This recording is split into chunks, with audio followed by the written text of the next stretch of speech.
bienvenidos. Welcome to Mole Mama Cooking with Love.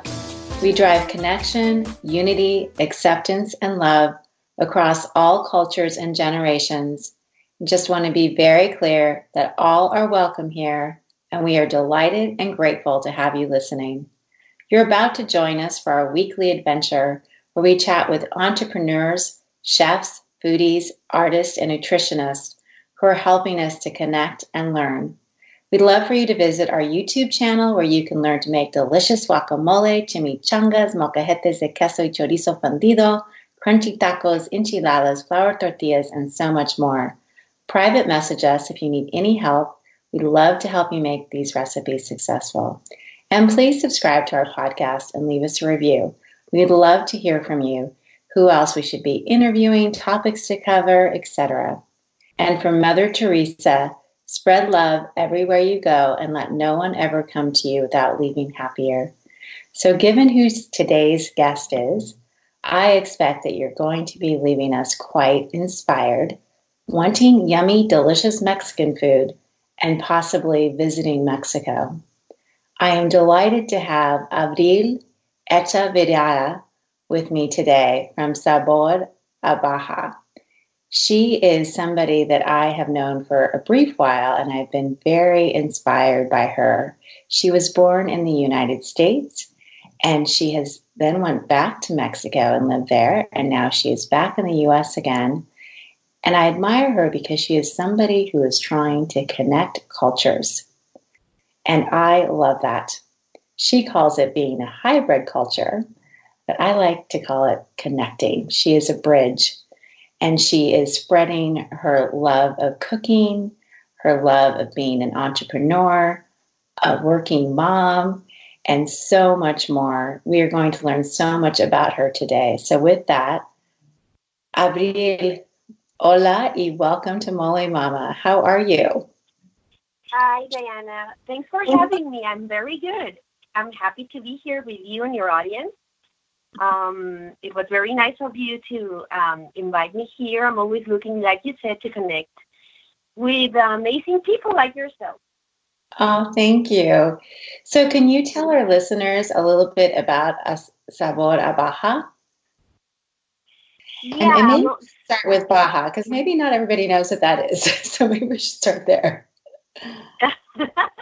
Okay, so my name is Abril Echavarria. I know it's a hard name. Yes, I know. Well, thank you. It's okay. I'm the mastermind behind Sabor Baja. Sabor Baja is now a brand. It is a brand with many, many branches. Like you said, I started with a cooking blog, kind of like yours, with a Mexican authentic flavor. It started because, I came from Ensenada, Baja California, 8 years ago now. And so when I first got here, back home, it's so easy to find good food in the streets. I'm all about street food and how accessible it is for Mexican people to go and eat yummy food wherever they go. It doesn't matter the price range. It doesn't matter if you don't have enough money that day. You can still find delicious food accessible to you for a fair amount of money. So when I moved here, I just figure out it's not the same. Here, if you want to eat good, very good food, you need to spend a lot of money, and the food that is accessible to people, it's not very true to the Mexican nature. I'm just talking about the Mexican experience in food, right? And so I became obsessed with Mexican flavors and how can I replicate them in a way that I could still have that experience that I was missing so much when I moved here, and that it could be something that I could have whenever I want, in the commodity of my house, right? And so the first question I got in my head was, well, maybe here in the States, they don't have the right ingredients to cook authentic Mexican food. But then I went to the stores, and it's like, no, they have everything you need to cook food that is true to Mexican nature and roots. So that's how Sabor a Baja was born, like with the recipes, trying to share with people how you can cook some dishes and still be very Mexican and still have those authentic flavors. What ingredients you shouldn't use, because sometimes that gets in the cultural, culturally here in the States, they like to use certain ingredients that we don't use back in Mexico on the same dishes and stuff like that. So that's how Sabor a Baja was born at the very beginning, about a year ago. My baby's turning 1 year next week. I'm so happy. So you And started after that, business. So one moment, you started this business with a baby. That's amazing. So yeah, it's my baby. that's And fantastic. so, and it's gonna turn 1 year. So, like, I'm so happy because the way you know it, Sabor a Baja, the way you know it, it's been a very, very amazing ride. Overwhelmed for the response that people have shown me in this past year. It has grown beyond the recipes into, okay, so you like Mexico. I was so excited at first, so let me go to Mexico and show it in its true colors. And that's also to kind of break the stigma a little bit that can be, sometimes like binational life gives you some different interpretations of certain countries. So I was like, no, look, this is Mexico also. Mexico is not just, crime and bad things. Mexico can be beautiful. Here, look, because my American friends used to ask me, like, are there streets in Mexico? Do you guys drive in donkeys? Like, Oh my goodness. Yeah, like stereotypes that are being implanted in cultures, and then I was like, really? No, we do have streets, we have buildings, we have tall buildings actually. So that's what the reason all this started. It's a cultural attempt to bring Mexico to you through food and travel. That's so beautiful. Now, I know my husband is not Mexican, and when we started dating, like within a few short months, he just looked at me one day and he said, "You have ruined me for Mexican food." I didn't even know. Like, I didn't even know. And he grew up in Los Angeles, right? So he's like, I had no idea that this is what Mexican people eat at home. And I said, yes, it's very different. Yeah. It's very, very different, like what you were talking about. And before I forget, I'm going to spell the name of your business so that people listening can go and follow you right now on Instagram and Facebook, because your photos are just amazing. So it's Sabor a Baja. So it's SaborAbaja. So they can follow you, because you say that so beautifully, and I just want to make sure my listeners can grasp who you are, and so that they can start following you.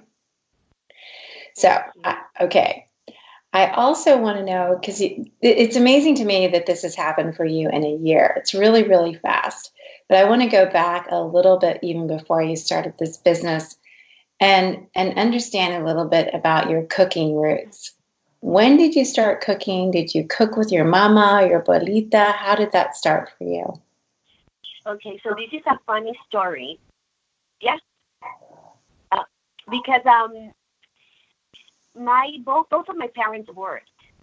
So my mom didn't have the time to cook. And both of them are in the scientific field, which makes them a little bit too shy. Like, they were very immersed in their jobs. They work from 8 to 4. They pick us up from school, and then we go back home, and we all contribute in a way to keep the house up, right? We will clean the house, we would cook, but my parents always made it and a very important rule at our house that everyone has to do something to contribute to the household. And so I think I'm 11 years older than my youngest brother, and my sister is in between. I'm 7 years older than her. So there was always this big time gap between me and my sibling. And I always felt like I was kind of their like secondary mom. And I started cooking for them. I just loved it. I just always loved it. My abuelitas, both of them live very far away from me. I never had a lot of contact with them in my life. We were more of a nuclear family. But I did have a great, it was my aunt, the sister of my abuelita, lived close to my city. And so I kind of learned from her. She was very amazing. She ran a tortilla business, a tortilla de harina business in her house. And gosh, yum. Yeah, yum, I know, right? And she would sell to all the neighbors. And I remember when I was visiting her house, all these neighbors making lines outside of her house for her tortillas.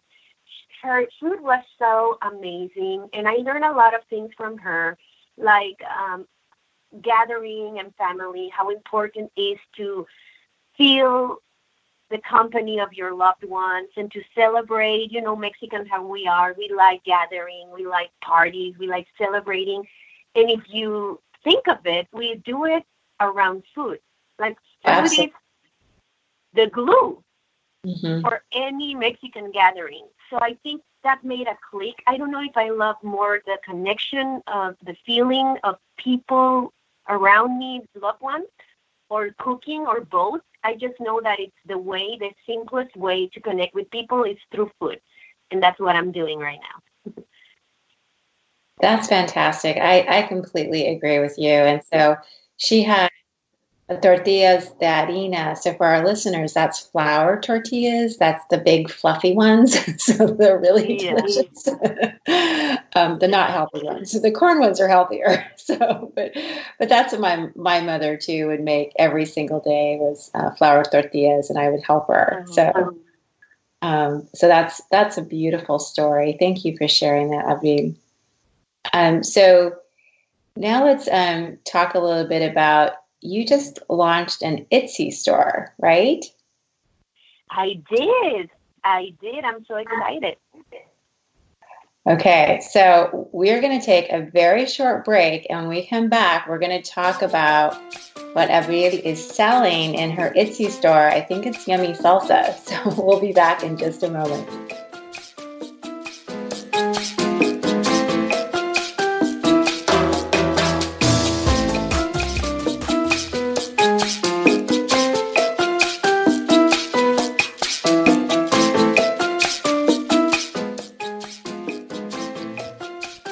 Hello there, we're back with Abril de Sabor a Baja, and we have been talking about her amazing journey with Mexican food and Mexican travel, and I wanted to hear more about your Etsy store and what you're selling there. So can you share that with our listeners, Abril? Yeah, so one of my dreams in life has been to bring salsas to the American public. I love salsas. To me, salsa is the best part of any taco. So I have my own line. It's signature salsas that I create from my own brain.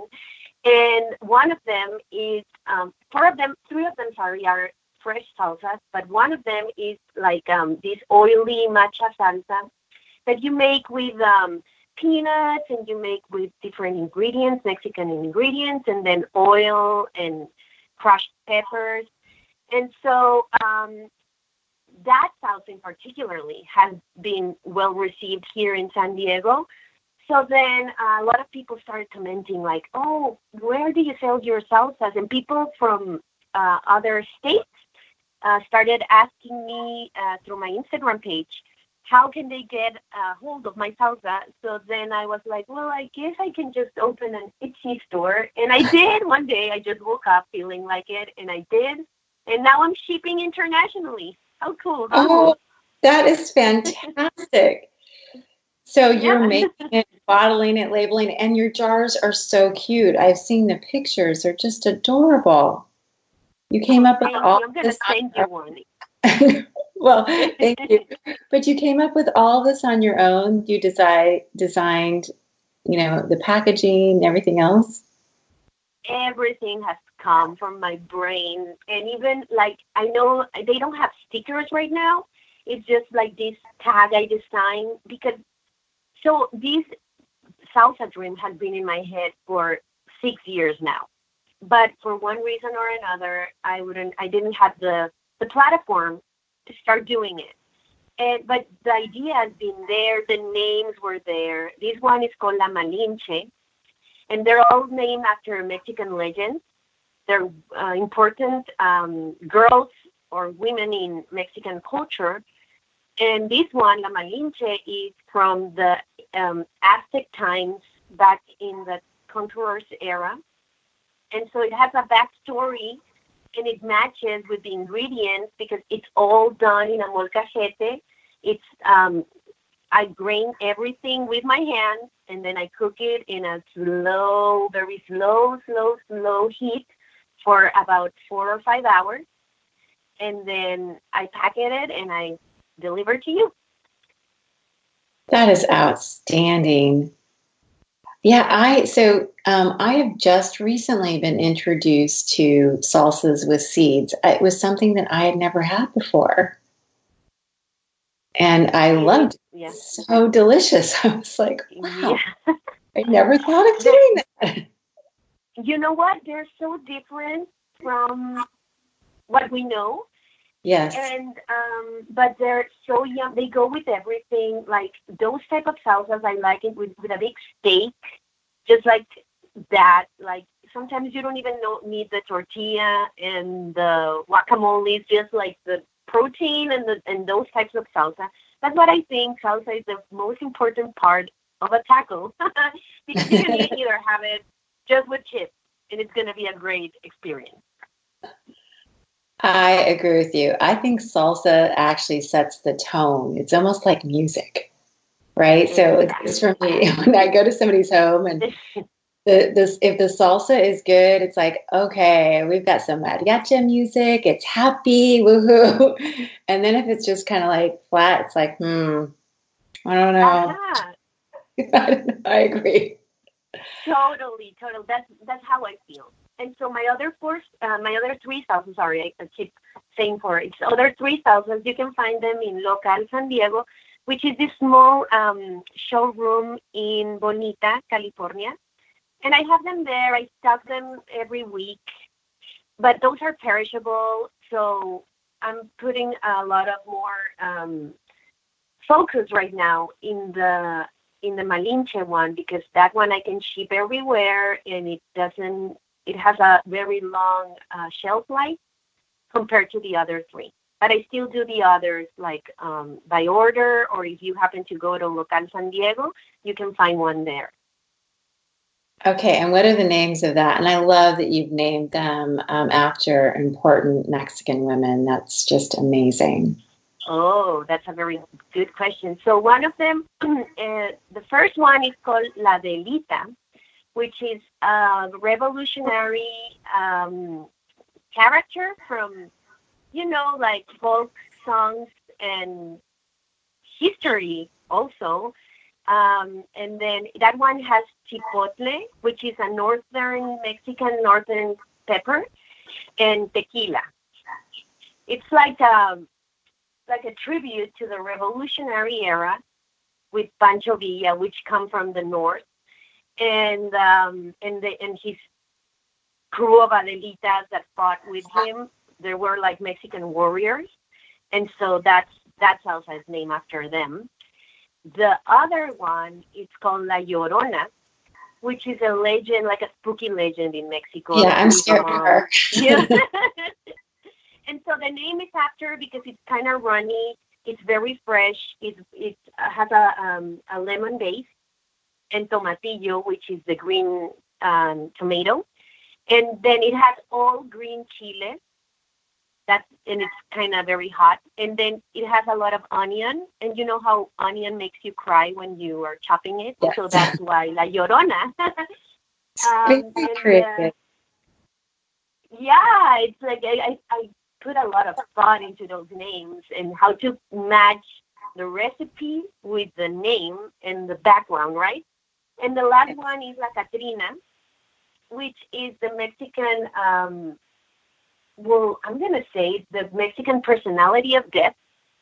And you know, the Day of the Dead and all that culture involved. And La Catrina is like the main representative of that culture.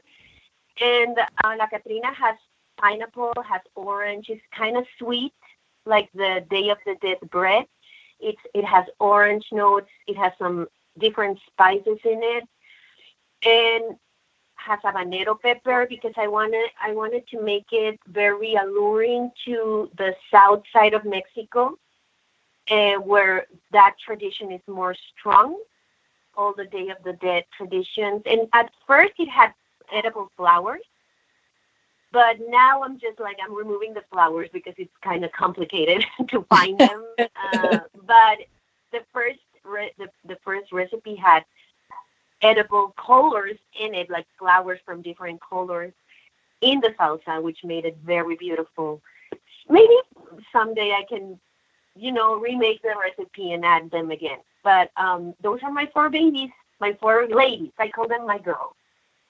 That is so fantastic. I love their names. That is so creative. Thank you for sharing that with our listeners. So fun. Absolutely fun. Just really fun. So I also think that you're working on a cookbook because you're not busy enough. So can you tell us about your cookbook that you're working on? Yeah. So that's The Road to Baja. And the idea of this book, I got this idea because every year me and my family, we do this road trip all the way down to Baja. And a lot of people call this road trip the ultimate road trip. Every people that travels and likes road trips, which is part of what we are as a family. We like to travel. We like to go out there, like in our car. It doesn't have to be by flight or anything. But we do this trip, which is you cross the border in Tijuana and you go as far as you can, all the way down to, ideally, all the way down to Los Cabos. And so that's 2 states you're crossing, and it's just amazing. It's the best experience ever, and it's so accessible, like it's so close to us. And so we've been doing this for, it's going to be like 7 years now, with my kids, with my dog, everyone comes. And so I have a lot of information and material, pictures. I know the people already. They know when we're coming. I know where to eat. I know what to eat in each one of those towns. And so I was like, I might as well just put everything together in a book that will be like a gastro tourism book that shows you the beautiful scenery, the landscaping, the people, the roads, the food. I'm all about street food, so it's mainly that. It's not fancy. It's just like real. It's what you will do. What would you get when you're doing that road trip? And the idea is to take you guys with me in a book. That's a beautiful, beautiful idea. Just fantastic. And I think I'm sure I can just picture it already, all the different food and probably close to the ocean and just the people and the warmth. So like I mentioned at the beginning of the show, you're definitely a connector. So this is fantastic. You're going to express this through a new book. Do you have any idea when it's going to be out and available? Yeah, I'm planning next year. Right now, I've been traveling for the longest time there, but now that I want to make the book, I'm like, no, I need more information right now. And so, because another feature of the book, the cool part to me to offer to my readers is going to be that next to each one of the dishes or food that I'm going to show there, I'm going to make my own take on that recipe. So if you cannot go with me or travel there, you at least can prepare the food, right? You can say, oh, look, this tostada de pulpo, it's a octopus tostada. I really like to see what that tastes like, but I cannot go there. So, oh, look, here's the recipe. So that's what is very interesting. So I'm working on that and gathering more information. I basically go there and eat and try everything. And once I choose what exactly I'm going to be featuring in the book, and then I think that next summer it's going to be out. I hope. I really hope like by summer of 2020. That's outstanding. So the trips that you've made so far, do you have something already that you would say that's my favorite dish that I have to have? Yes. And that's the problem, that I'm like, no, I need to be very sure. And so that's why he wants to keep going. Because, there's so much that these places offer, but at the same time, there's so much hidden jewels still, like hidden gems out there. Because I keep hearing, like, I'm sure of something, and then somebody says, oh, but have you tried this other thing? And I'm like, no, I haven't. I've been there 20 times, and I've never bump into what you're saying. So I think there's this upcoming December is my last trip book related. Like I'm gonna go and keep exploring, but I need to set a time frame, because if not, I can do this for other 4 years and still not be satisfied with. So I'm gonna do one last trip all the way to La Paz and Los Cabos. And once I come back, I'm gonna starting on January. I'm gonna put all I have together and just start picking and choosing and building the book. That's outstanding. I know that I was in Cabo San Lucas maybe 2 years ago, and I had never been there before, and I was really surprised by the grilled octopus. Oh my gosh, it was so good. It was so good. So that was the food in Mexico is amazing. I mean, wherever you go, it's gonna be just wow. It's some of the good things about being Mexican and having access to that information. And imagine if you could do it yourself here at home. Wouldn't that be so amazing? Oh yeah, and I do that. So I do the same thing when I go out to eat. Definitely, I have my phone. I'm taking notes what the recipe might be, and I'll ask questions sometimes. Oh yeah, definitely. And then I go home and I might try it, and it's definitely. But okay, so we're going to take another short break, and when we come back, I want to understand how you are managing all of this as a mama, having this business and traveling. So we're going to hear more about that in a moment.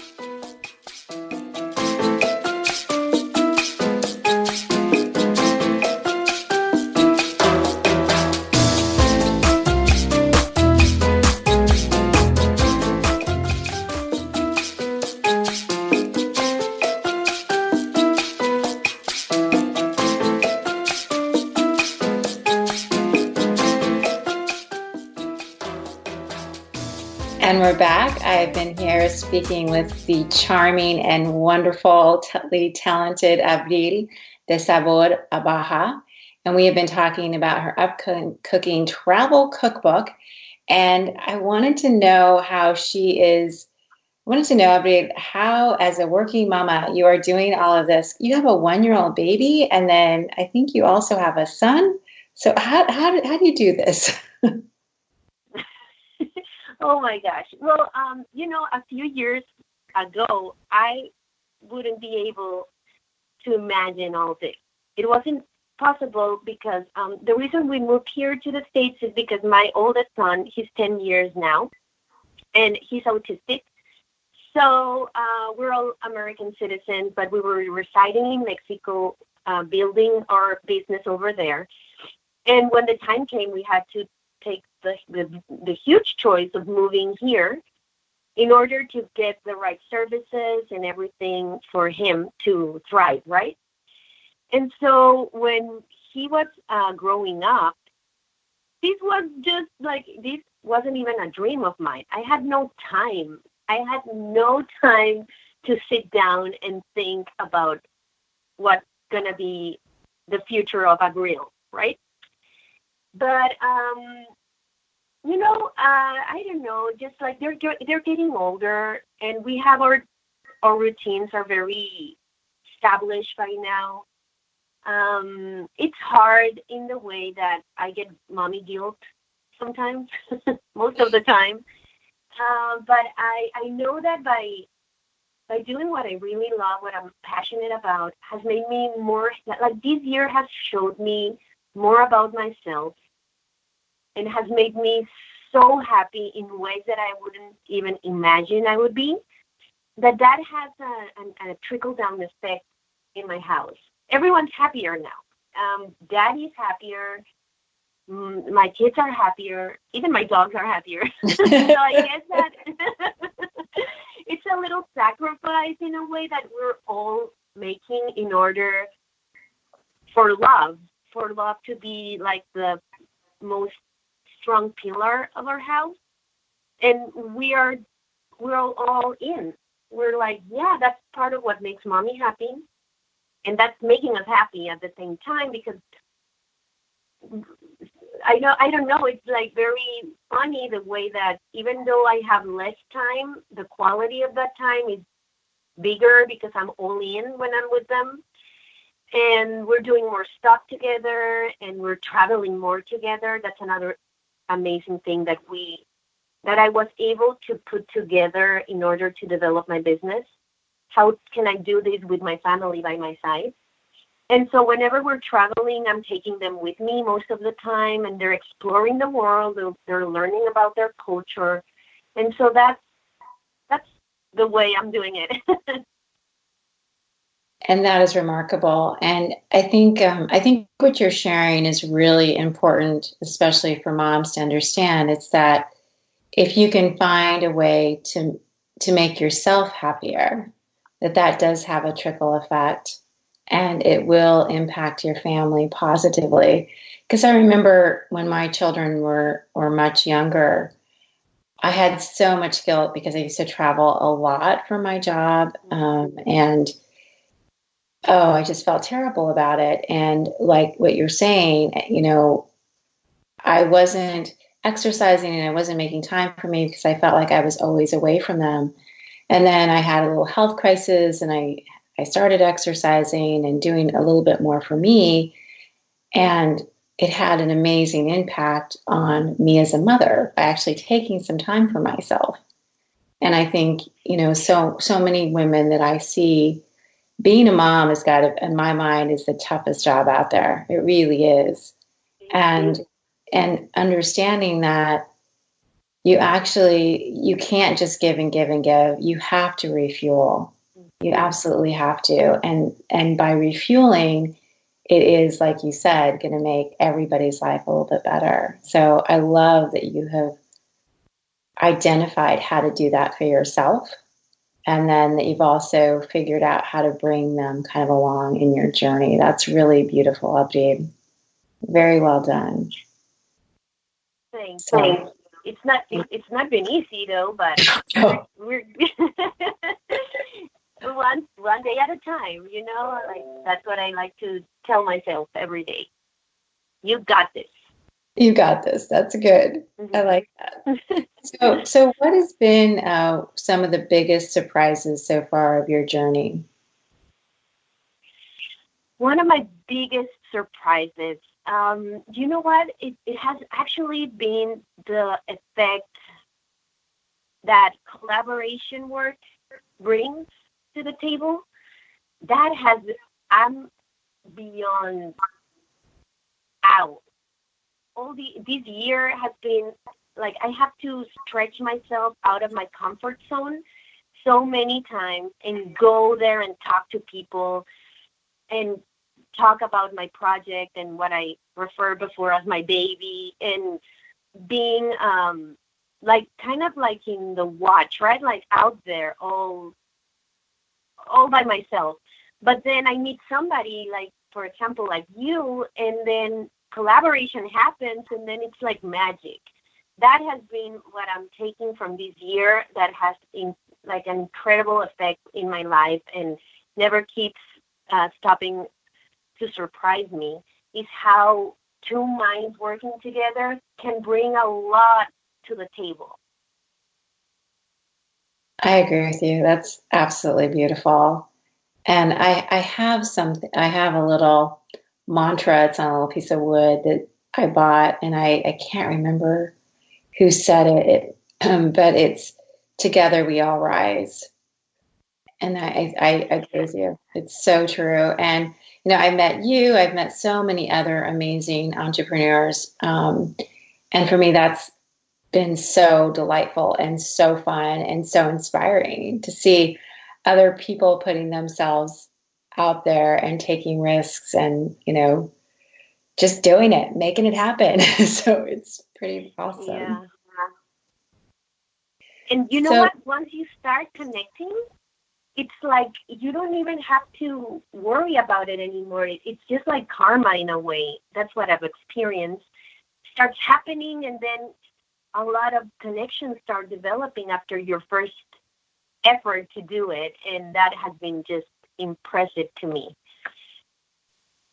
Yes, I agree. And I also think that because I'm like you, it's much easier for me to talk to be, in my day job, to do public speaking where there's 500 people in the audience than it is to go in a room with 20 people I don't know. That's way harder. Exactly. So I remember when I first started Mole Mama that I talked to one of my friends who's really good at networking a room, just working a room. She really knew how to do it. I'm like, okay, I need some help here. And she goes, just focus on one person. Can you just connect? Leave the room going, okay, I connected with one person. And that was just such great advice because there's a couple of times that I had signed up for a few things. And when I had to go by myself, I had tears. I was like, I told my husband, I can't go by myself. He's like, you have to go. I'm like, no. So. Yeah, totally. It's hard. It's hard when you know nobody. Yeah. And here you are telling your story about what you're doing. But you're absolutely right. Eventually, it does become so much easier, and it feels very natural. Yeah. But it's definitely a little bit hard at the beginning. So, what have been some of your biggest challenges? Well, one of them has been to prove myself to no other but myself. So I think that mostly women, maybe Mexican, I don't know if it's a cultural thing or just generally, but we have like a pleaser syndrome. Like we want to please others, right? Like, oh, what do you think? Did I do it right? Is this right? Is this wrong? What should I post? What should I say? What should I do? And I was in that place not long ago. Like I was doubting what I was doing because I was fearful it would be well accepted or received. And then one day I was like, I guess my biggest challenge has been myself to find a way to say, hey girl, stop this, like do what you feel, do what you love, like be conscious, but be aware of the dangers of doing this and that, right? Like not just go randomly doing stuff, but trust yourself, trust your gut, trust your ideas. You don't need validation from no one if it's coming from your heart. So I guess that's been a big one for me. Like I keep battling that here and then. Also to balance my personal life with all this and to know when I do have to stop working to take care of family matters, or when it's fine to say, okay, kids, you can hold on a little bit because I need to go and do this. The guilt that comes with that. Not long ago, I got published in this magazine, and I show it to my daughter just because I wanted to tell her, like, look, the reason why mommy is not here all the time anymore is because, look, I'm doing this. And so the day after, one other mom calls me, and she's like, hey, my daughter told me that Emil is telling everyone that you're famous. My mom is famous. My mom is in magazines, and my mom is doing this and that. And so that to me was like, oh my gosh, like I'm not famous, obviously, but in her little world, Yes. everything's making sense now. You know what I mean? And Yeah. to her, it's like, oh wow, my mom. And so that gives me like the fuel to keep going, and because they're recognizing my efforts in their own ways. They're saying, oh wow, my mom is doing something for herself and she's happy and she's going for it, and I'm setting a better example, I believe, by doing so. I agree. Most definitely. Thank you for sharing that. That's really beautiful. And sometimes you're absolutely right. We get in our own way. Yeah. Most definitely. Most definitely. So, for any of our listeners that are thinking about owning their own business or following their own dream, do you have any advice for them? Yes. I would tell them it's never too late. I will tell them to go for it, and don't worry about anything, just one step at a time. Like sometimes all it takes is just one step, one day, one goal to move forward.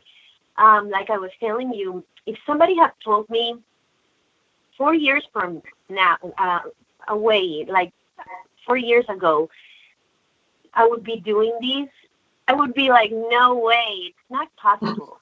But I wanted it. I want to do something. I didn't know what. I didn't know how. I didn't even know if it was possible. And you know what? It always seems impossible until it's done. So that's one of my favorite quotes. I have it here in my wall because I'm almost 38 years old. I started at 37, and I thought that it was like a long run for me back then. I was like, no, that's not possible. It's just your time's gone. You're already married. You have kids. You have to stay home and just do that for the rest of your life because that's what you have to do. And so one day I was like, nope, I'm gonna do it. I know I know it looks impossible, but I'm gonna do it anyway and try at least. And here I am talking to you. That is outstanding. I think that's really great advice too. It's never too late. Absolutely. Absolutely never too late. So is there anything else that I know we only have a few minutes left. Is there anything else that you wanted to share with our listeners? Well, just like if you ever want to experience Mexican flavors, please follow all these amazing ladies that are showing you our culture, cook their recipes, try them out, comment if you don't like something. We're always open, right, to those comments. Just don't settle for what is given out there. I know some moms don't have the time to cook, and I totally admire that. Right now, I'm kind of in that path as well. So I'm thinking like, well, maybe we can do something about it, right? Like maybe we can put everything like pre-made meals, but with the authentic flavors and offer them to you. It's not a judgy thing. It's just whenever you feel like you want to cook and you want to try out some recipes out there, make sure you're following people that are connected to the Mexican culture. And also, one of the greatest lessons I've learned in this journey has been from second and third generation of Mexicans living here in the States. That's my biggest audience, actually. And they come to me and they're like, oh, my nana used to cook that. My abuelita made that, and I haven't tried it for the longest time. And so I made those recipes for them. So never be like, if you want to try something and maybe I don't know how to cook it, but rest assured, I'm going to find out and I'm going to get you that recipe so you can eat it again. So do you do any kind of prepping to help yourself? Like, do you cook a bunch on the weekend, or do you make some frijoles and arroz, rice and beans, or just stuff to have on hand to help you actually, do your dinners a little bit faster? Yes, I do. I do a lot of prepping. I cook big pots of beans, and then I freeze them. I'm a supporter of free goods. I know some might find it's not the right thing to do, but when you're raising a business and 2 kids, and you have a husband, the Mexican type of husband, the old school way that will come home after work and sit down and expect a big meal, you have to. It's so much you can do at the time, like fresh meals. So I try to freeze whatever I can. I also keep doing the simple things. I have some tricks on my sleeves, like how to make fast, delicious salsas that go with everything, or sauces. And yeah, I keep it very active and dynamic, but at the same time, those are tools moms, like working moms, need to be able to. Yeah. I used to always cook arroz, rice and beans on the weekends, because I found that if I at least had that available to me, and sometimes I'd make calditos too, so soups, then it was a good shortcut. Because my children used to love just, if my youngest son especially, he would have been happy with bean burritos every single night. So it was like very easy. Yeah. So, but it's nice to have, some place to start from. Exactly. Yeah. And then as far as your children, do they like Mexican food? Or I'm just asking because I know that depends, I think of the same example of a story repeated thousands of times in this country. So I came here with all the energy and with all the American dream, if you may. And then my kids are growing up. Well, with my son, it's a little different because of autism, he has some food aversion and he gets very picky, but he's like a quesadilla lover. So for that, I'm like, okay, I did good. And my daughter likes a lot of peppers, and she actually likes hot stuff. And they're getting very comfortable around Mexican food. So the thing is that when we moved here, back then at home, it's so easy to get food from street vendors that it wasn't a big thing to me to cook. But here I'm cooking more every day. So yeah, hopefully they will enjoy more Mexican food in their future. Yeah, my little nephew and niece, they love quesadillas too. That's like a thing. So, they come to my house. It doesn't matter what I've cooked for dinner, who's here. It's like they want a quesadilla from their tia. So, I love. It's good. Quesadillas are delightful. I know, and they're so easy, right? It's just it's a delicious, easy meal. And I want to make sure that we say the name of your website and your Instagram feed, because I love following you on Instagram. So it's Sabor a Baja. So it's SABORABAJA. And you are going to be inspired by her photos. I have been. And I feel so fortunate that I met you, Abril. So it's just been delightful chatting with you. I had one last thought for you, was that I hope that I can have you on my show again when you have your new book out, so that we can talk about your travel cookbook, because it sounds amazing. So will you think about doing that for me next year? I'm sure you're going to be busy, but I want to put my name out there that I want to have you back. No, I will definitely. I love being here with you today, and count me in. Okay. And then also, you can also check out her website. It's also Sabor a Baja. I think, is it .com? Is your website? It's actually Sabor Baja. Okay, .com. In there, yeah. Okay. All right, on the website, so that you can sign up for her recipes. And we're going to continue to watch you and root for you, to, cheer you on, so that you can continue to shine ever so brightly and follow your passion and your dream. and connect us to the Mexican culture and the yummy Mexican food. So thank you for everything that you're doing, Abril. And thank you for being on our show today.